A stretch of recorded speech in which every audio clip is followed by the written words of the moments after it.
c'est parti pour la vidéo de l'année. Actuellement on est le 31 décembre et tout le monde poste son récap livre.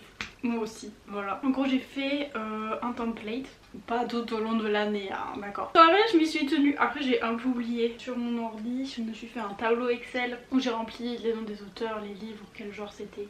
Enfin, si c'est des romans, des BD, des mangas, je me décalais comme ça. Vous pouvez voir ce que j'ai rajouté. Je vais vous parler de mes meilleures lectures mois par mois, ce qui je trouve n'est pas super représentatif parce qu'il y a des mois où j'ai vraiment genre trop aimé mes lectures. C'était les meilleures lectures que j'ai aimées, genre vraiment c'était incroyable. Il y avait 3 livres quasiment que j'ai adoré et le mois suivant il n'y avait pas un livre qui sortait du lot. C'était des lectures comme ça. Ça pose des problèmes aussi vu qu'il y a un mois, en novembre, j'ai lu un seul livre. Comment ça c'est possible, je ne sais pas, mais bref. J'ai récupéré ce template sur Instagram au début de l'année et je me suis dit venez, on fait un truc un peu fun, on le remplit. Je l'ai pas rempli toute l'année. Désolée, je regarde mon téléphone du coup. En janvier, j'ai lu et j'ai marqué que c'était La Fille dans l'écran qui gagnait. C'est Marion Desvaux et Lou Luby et c'est une BD que j'ai lue pendant la soirée du réveillon mais j'avais besoin de m'échapper un petit peu. En février j'ai mis Libérez l'ours en vous de Carole Trébor qui est un de mes livres préférés que j'ai relu. J'adore ce livre, voilà c'est tout. C'est La Fille dans l'écran qui gagne ce mini challenge entre les deux parce qu'en vrai Libérer l'ours en vous je m'en souviens mieux que La Fille dans l'écran là avec le recul. Mais bon, c'est une relecture donc je savais déjà ce qu'il allait y avoir. Non, c'est pas la coiffure. La lecture préférée du mois de mars, c'est Glas de Neige Zerman qui est le 3ème tome de La Faucheuse.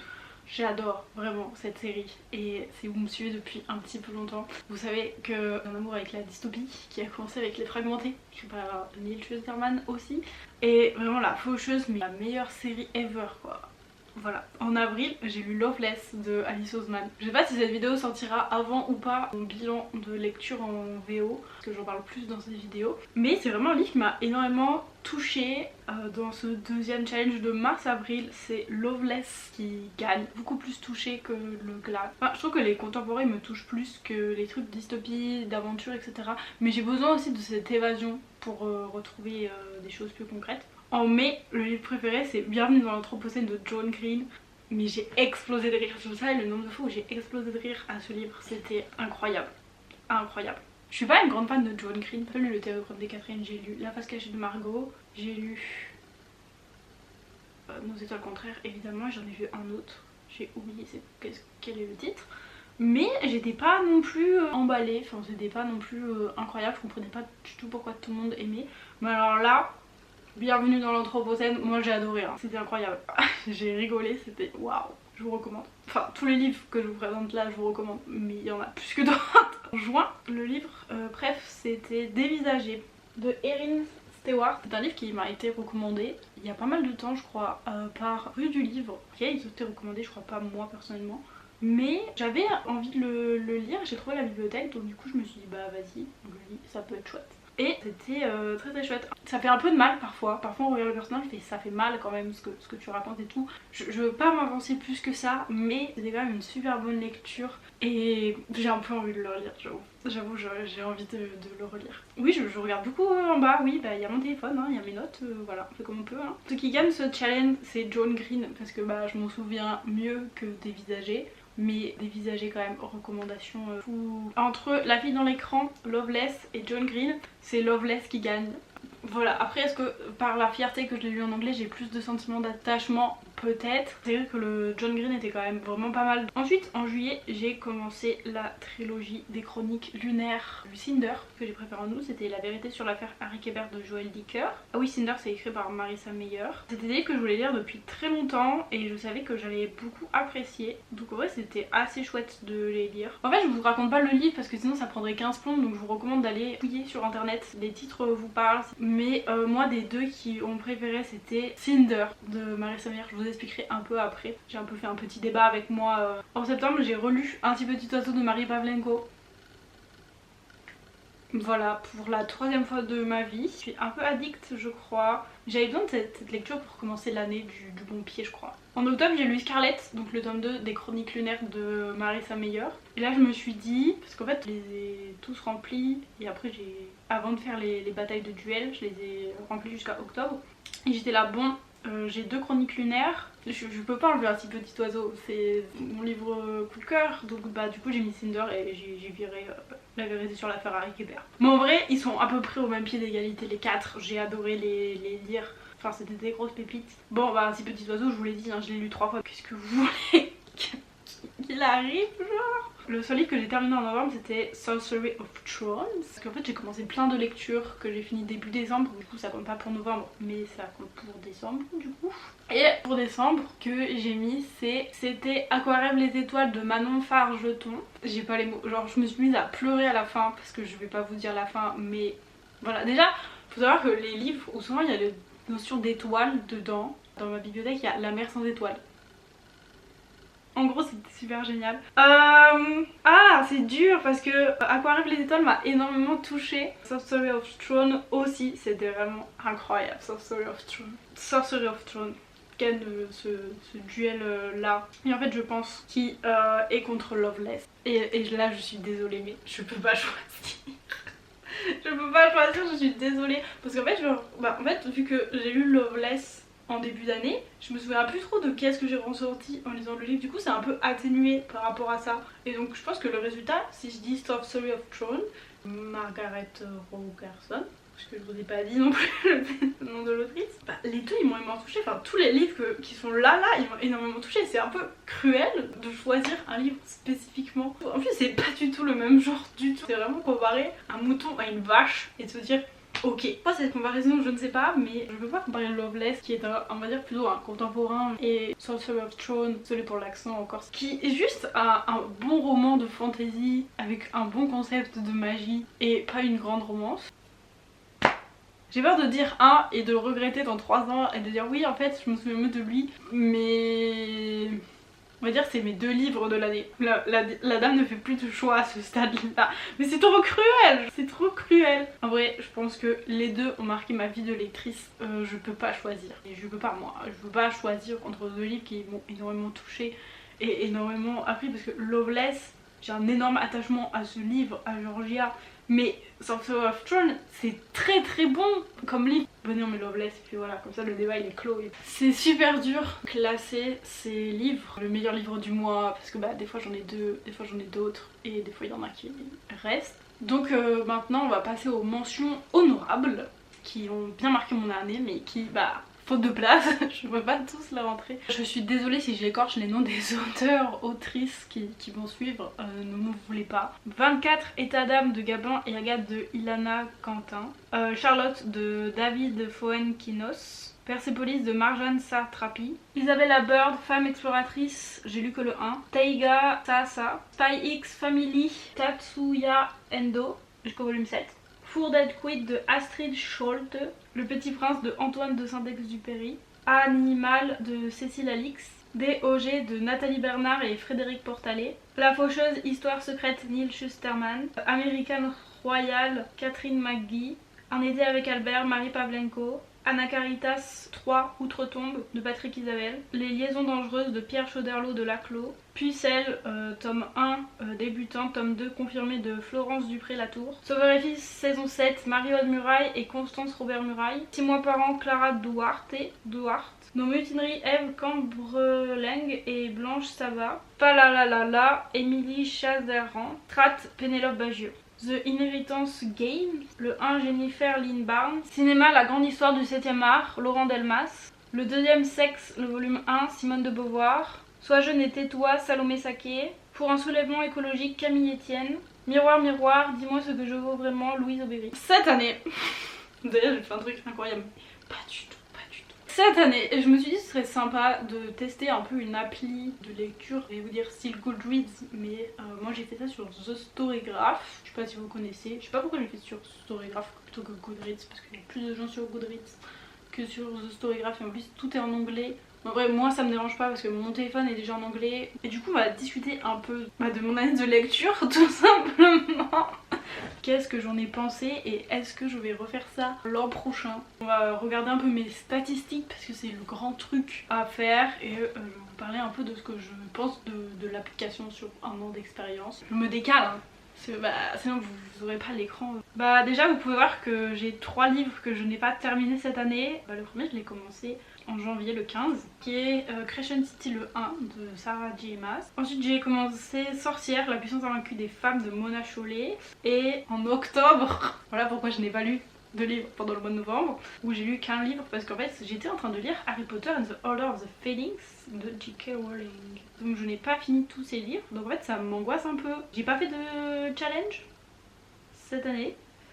Mais on va regarder mes statistiques. On va regarder pour toute l'année hein, parce que déjà il m'annonce que j'ai lu 59 livres, ce qui est faux parce que moi j'ai fait mon propre tableau Excel qui contient lui 67 livres. Donc bon, où il me semble qu'il y a des mangas qui ne sont pas sur l'application et j'ai dû arrêter de me battre pour les mettre dessus. Par contre j'ai lu 21 285 pages. Apparemment mon mood le plus grand c'était émotionnel. Je fais un tour dans un truc. Ah ouais il y en a pas mal quand même. Voilà, sinon il y a quoi aventure, pareil.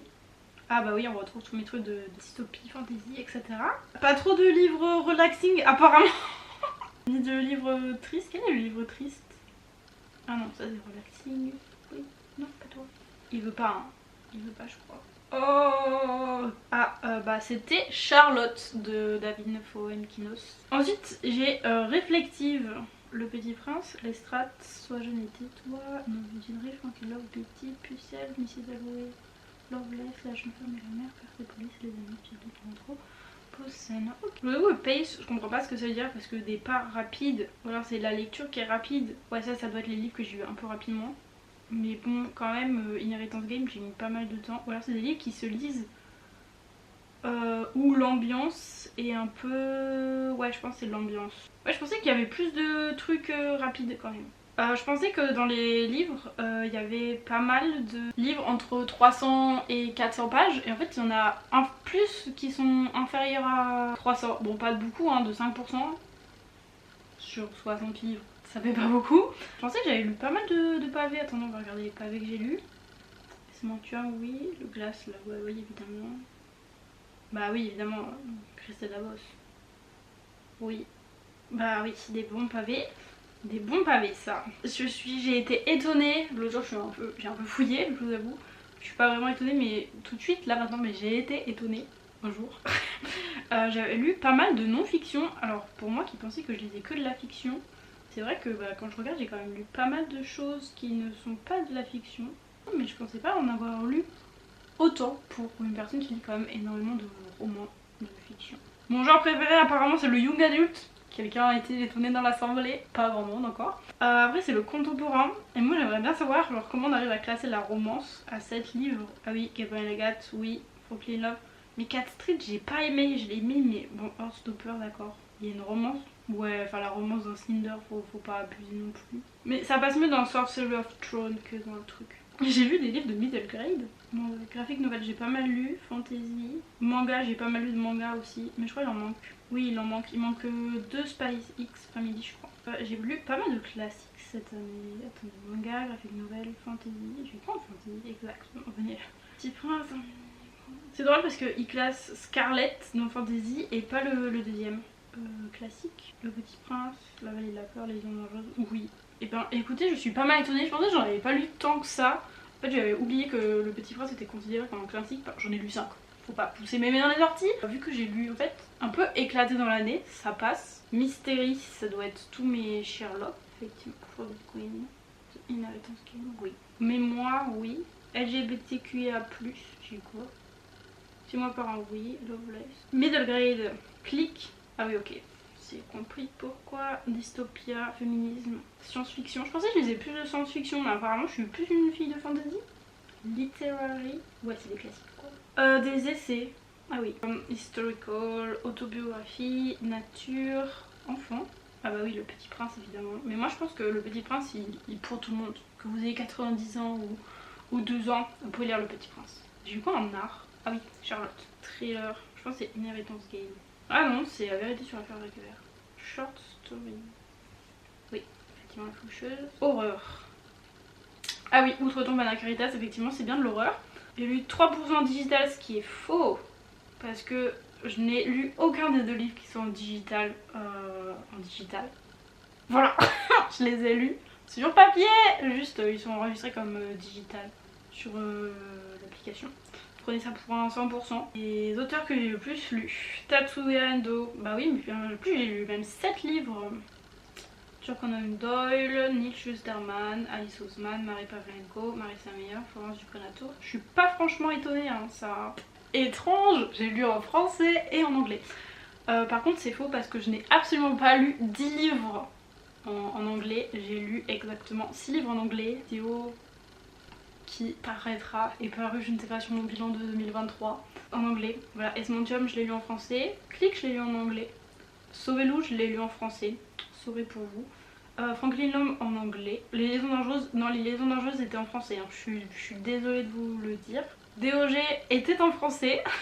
Loveless anglais, Heartstopper anglais, Harry Potter The Never's Game en anglais aussi. Voilà, allez, 6 livres sur plus de 55. Non, combien on a dit ? 67 je crois. Bah ça fait 61 livres en français donc. Alors apparemment le mois où j'ai le plus lu c'était en avril. Et apparemment j'ai lu 13 livres en avril. Incroyable, incroyable. Bah oui j'ai pas lu tant que ça en octobre-novembre. Ah oui vraiment à partir de mai il y a un petit plouf. Vraiment octobre-novembre j'ai pas lu hein. Vraiment ramenez-moi en vacances. Sinon je lis à peu près à vue de nez je dirais 4 livres par mois. Bah en même temps en avril j'en ai lu 13 mais bon j'ai lu pas mal de mangas. J'ai pas mis d'étoiles parce que moi je suis quelqu'un qui met pas d'étoiles, qui met des commentaires plutôt, donc après c'est dur pour les personnes, enfin pour l'appli de juger mes commentaires.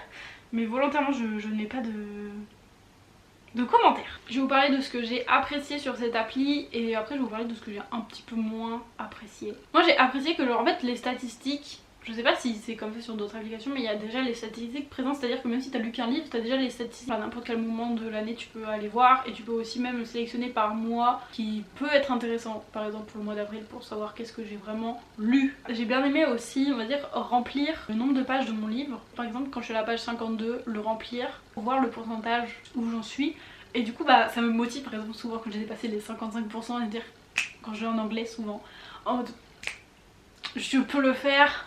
Ha ha. Normalement le livre devrait se suffire à lui-même. Mais bon écoutez.